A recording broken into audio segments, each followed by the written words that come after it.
back to the second half of trying to get this actuator put on the J5.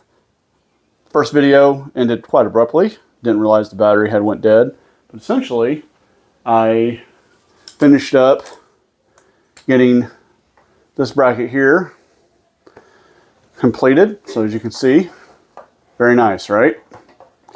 So now, what we're going to do is we're going to work on this side of it. I have already manufactured the part that goes on this end of the actuator. So this here will need to connect down here on the lower torso, which allows it to do this. So I'll show you here now. I basically cut the steel rod that's going to go there, put it on the lathe, drilled out the part, and then tapped it. And then after I tapped it, I was able, that part would be ready to go. And then I went and took some aluminum pieces. They're supposed to be spacers that basically go on the rod in here on each side of the actuator. So I put those, I cut those off the raw stock. I put them into the lathe, drilled those out to spec, and then now we have a finished product that we're going to use to finish putting together the lower torso. So let's get after it. So essentially, got the rod here, got the spacers, and then I'm going to take those and put the rod into here.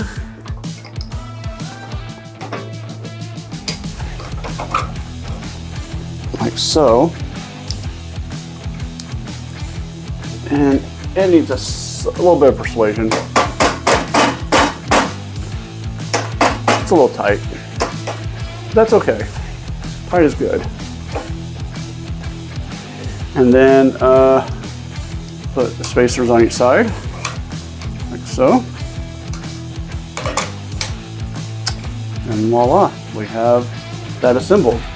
Then what we'll need to do is probably easiest to go ahead and extend this out so I can actually mate it up with that, because if I can do it like this, but it's gonna be quite hard to get in there to do it. Actually, I might be able to do it. Let's see here. I mean, at the end of the day, it needs to go all the way up here to these holes, which can be a little tricky. I think extending this out will be the best option in order to connect it. So let's do that. All right, now that we got that extended, it'll be a little easier to go and get this put into place here. Now this is pretty tight to begin with. And what I might need to do, there we go, like that. Just gotta get the spacers in the right place.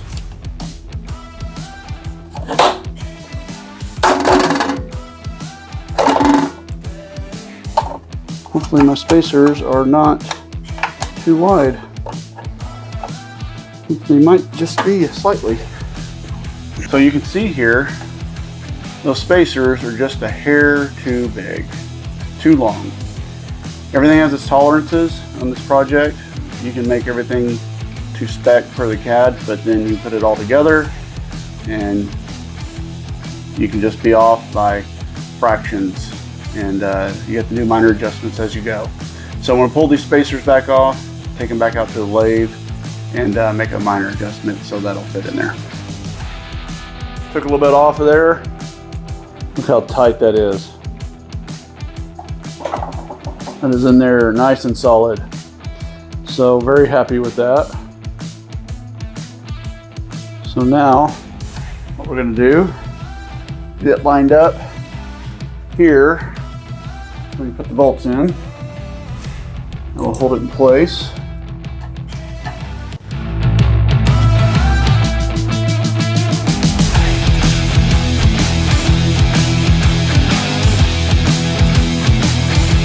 Go. It was on there. Okay. Now this is not on full 24 volts, but it's enough to do a test.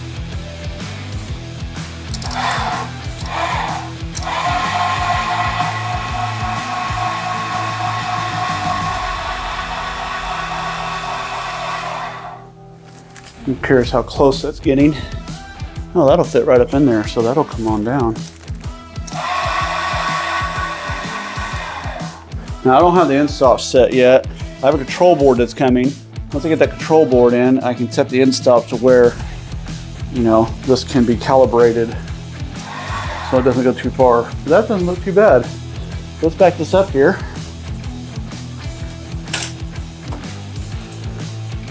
Get that out. All right. Wow.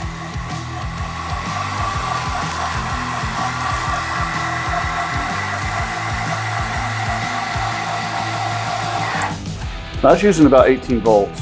That's about 18 volts, so that's not bad for 18 volts. It's a little faster on 24.